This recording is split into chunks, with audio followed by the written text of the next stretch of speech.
Buddhism's 7 Factors for Awakening, explained. Several years back, I was asked to give a talk on the factors for awakening: mindfulness, analysis of qualities, persistence, rapture, calm, concentration, and equanimity.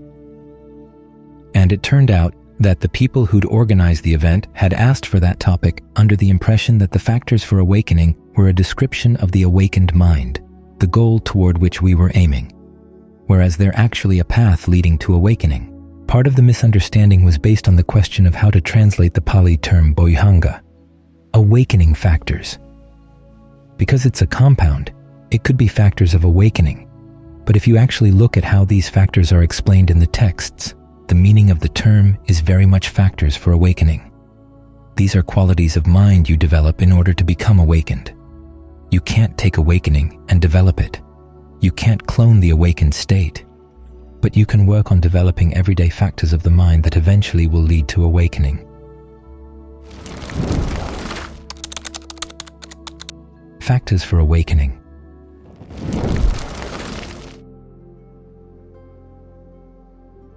This is one of the important aspects of the Buddha's teaching.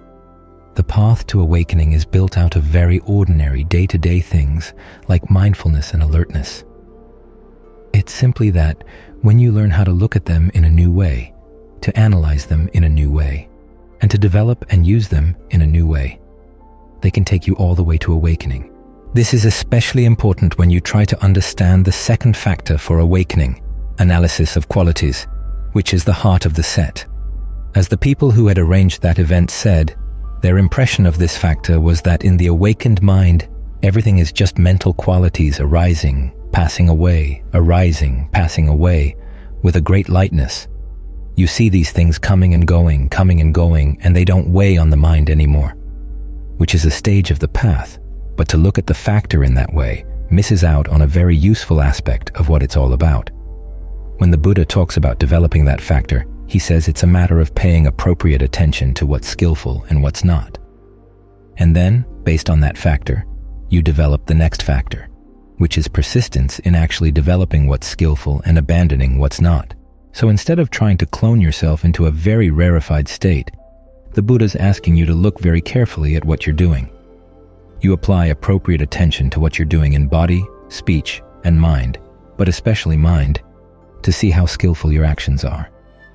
We often describe appropriate attention as looking at things in terms of the 4 Noble Truths.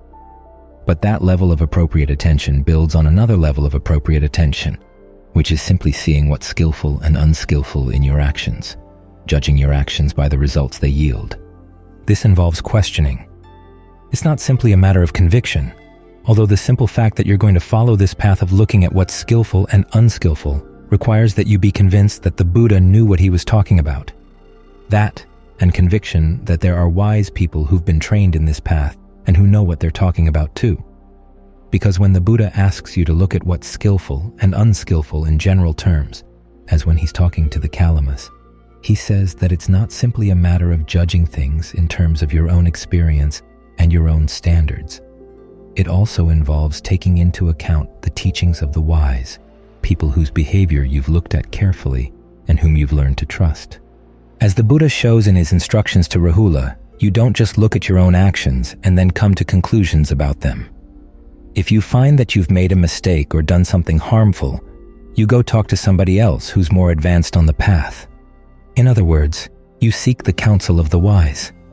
So it's a matter partly of looking for yourself and partly of taking into account the advice you get from wise people who have more experience on the path than you do. Now you recognize wise people by using your own powers of judgment as honestly as you can. So in the ultimate analysis, appropriate attention does come down to your willingness to look at actions, to see where they're causing suffering, and to ask yourself questions. Okay, where is this suffering? Exactly what am I stressed out about? Do wise people do these sorts of things too? You may have some general knowledge on the basic principle that stress comes from craving and clinging, but the Buddha wants you to go beyond general principles. He wants you to see specific things arising and passing away. When does the stress come? When does it get intensified? When does it weaken? What else happens in the mind at the same time that it's intensifying? What else is happening at the same time it's weakening? That's applying appropriate attention. You have to be heedful all the time. Now, to do this, of course, you need to develop the other factors for awakening, starting with mindfulness. Mindfulness, in the Buddha's sense of the term, means keeping something in mind. Right mindfulness means keeping in mind your resolve to stay with the body, or with feelings, or with mind states, or with mental qualities, in and of themselves, as your primary frame of reference, at the same time that you put aside greed and distress with reference to the world. The word primary here is important because there's no way you're going to be focused on the body without noticing feelings or mind states or mental qualities. After all, they all come together right here. This is why the Buddha says that you can focus on any of the four and follow it all the way to awakening. You choose one of them as being primary, and then you relate the other three to that primary focus. For instance, right now, we're with the breath, which is the frame of reference that the Buddha recommends most specifically for dealing with all four frames. When feelings come up, relate them to the breath. How does the breath affect the feelings? How do the feelings affect the way you breathe?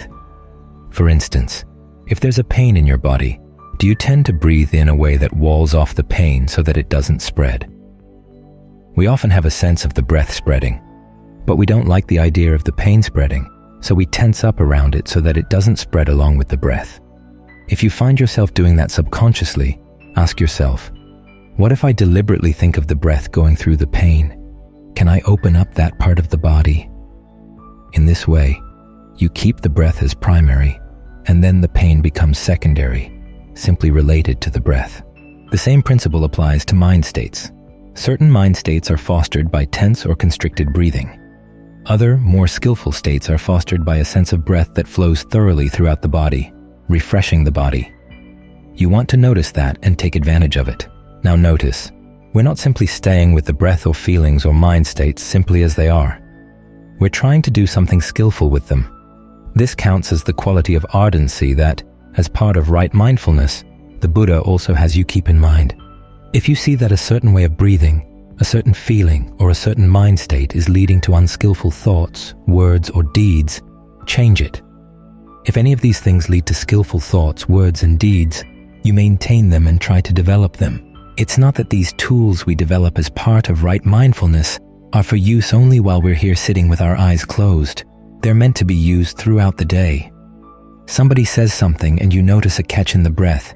You can take that as a warning sign that something's going on in the mind as well. You've reacted to what that person has said, and if you have the time, you want to look into it. If you don't have time, just make a mental note and then try to breathe through whatever tension has developed in the breath so that you're not carrying that little bit of tension around with you for the rest of the day. Otherwise, it acts like a magnet. It attracts other little bits and pieces of tension until you've got a huge armor or a huge cluster of tension that's invaded the body. And then there's the problem of how to get it out. Whereas it's a lot easier if you begin to notice the little pieces as they form and you can breathe right through them to make them dissolve away. That's the function of what the Buddha calls mindfulness as a governing principle. As you're anchored with the breath in the present moment, you make good things come and stay, and you make bad things go. This puts you in a better position to look at the mind. Again, your basic foundation is the breath, and you watch the mind from the position of a very comfortable, very refreshing, very fulfilling way of breathing. You see the mind in a very different light than if you were looking at it from a feeling of being all tensed, tight, and wound up. So that's mindfulness. As you practice mindfulness in this way, you're already beginning to develop analysis of qualities, seeing which mind states or which breath states or breath patterns are skillful and which ones are not. And you learn how to foster the skillful ones. This is another area where conviction comes in. As the Buddha says, if it weren't possible to develop skillful qualities and to abandon unskillful ones, he wouldn't have taught people to do that. If it weren't the case that you would benefit from developing skillful ones and abandoning unskillful ones, he wouldn't have taught that either. And you need to have conviction that he knows what he's talking about. But this factor of analysis of qualities is very much a path factor, not a factor to arrive at. It's what enables you to see what needs to be done. Then, Based on that, you develop the factor of persistence, which is the same as the ardency in right mindfulness and the same as right effort. And to encourage persistence, it's good to develop heedfulness, realizing that you really do need to develop skillful qualities now. You can't wait until tomorrow or next week or next month or next year. You need to do this now. After all, you could die at any moment. Not just physical death. Your goodness could die at any moment. Something could come up, either a thought about something that someone has done or said, or an actual event right here, right now, that could catch you off guard, and you could do or say things that are really harmful. That can happen at any time. So you have to be careful. You have to be heedful all the time. When you're heedful like this, the other factors for awakening come in, the factors that show how mindfulness and discernment, the first two factors, lead to concentration. There's the rapture that comes as the mind gets more and more full, as your sense of the breath energy gets more and more full. You're not wounding it with unskillful thoughts, unskillful attitudes, or unskillful ways of breathing, so its fullness can grow. From that, there's calm. From calm, there's concentration. And when the mind is concentrated and calm, it can look at things with a more solid sense of equanimity. As the Buddha said, there are levels of equanimity. The lowest level is what he calls equanimity based on diversity. You simply make up your mind that whatever comes up in terms of sights, sounds, smells, tastes, tactile sensations, or ideas, you're going to try to stay non-reactive. That kind of equanimity can be maintained as long as you maintain your mindfulness and your will to be non-reactive. A lot stronger, though, is the equanimity that the Buddha says is based on unification. That is, when the mind really settles down and is one. With that sense of calm, well-being, and fullness, you feel less touched by events because you've got something much better to feed on. You're not going out nibbling off other people's words or gulping down sensual pleasures because you've got something much better right here. It's not simply a matter of willing yourself not to react. You don't feel any need to react. But we're not practicing these things just to arrive at equanimity. That's another problem with seeing the awakening factors as a map of the enlightened mind. Many people think, well, all you need to do is arrive at equanimity, and there you are, nibbana. But that's not the case. Nibbana is not the ultimate equanimity. It's the ultimate happiness. Equanimity is part of the path. You gain equanimity toward all the things that are not important in life so that you can keep analyzing that issue of what's skillful and unskillful in the mind, and can do that analysis with more subtlety and precision. That's what equanimity is for. What the Buddha's doing is putting you in a position where your happiness depends more and more on one thing, the good qualities of the mind as it's trained. You then use this sense of well-being to pry away your attachments to other things. Because you can see, when you do this sort of action, bodily or verbal, you get these results. When you foster this quality of mind, you get these results. And when you foster that quality of mind, you get other kinds of results. You get more and more sensitive to where there's stress. Then you know what to do to get rid of that stress. Again, you have to look at the particulars so that you can apply a precise solution. This is why analysis of qualities is the central factor here. You're looking at events. The word Dhamma, qualities, can also mean events or actions. And here we're particularly looking at mental actions. Look at your actions and see what you're doing. Where there's stress, what you did to aggravate that stress. What you could do to undercut it. That is, how you abandon the cause. You follow these questions all the way to the questions about wherever there's anything that's inconstant, it's stressful.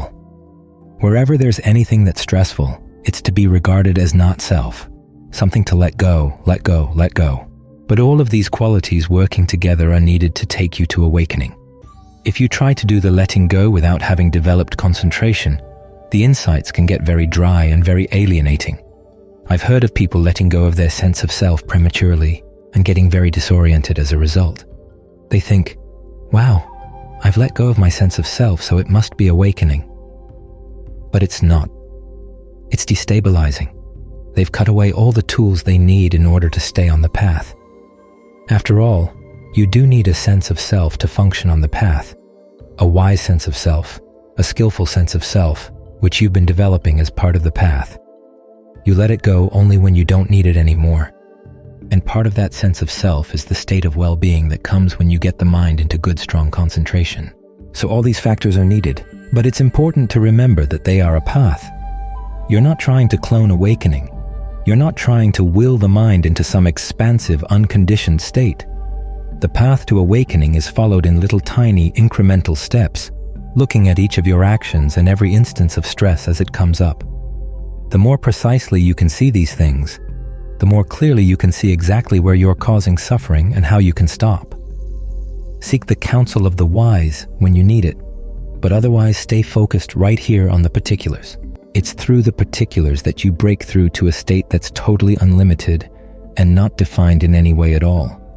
It's called freedom because in reaching that state, we're freed from our defilements. In other words, it's called freedom as a comparison, but in and of itself, it can't properly be described. That's a sign of how special it is.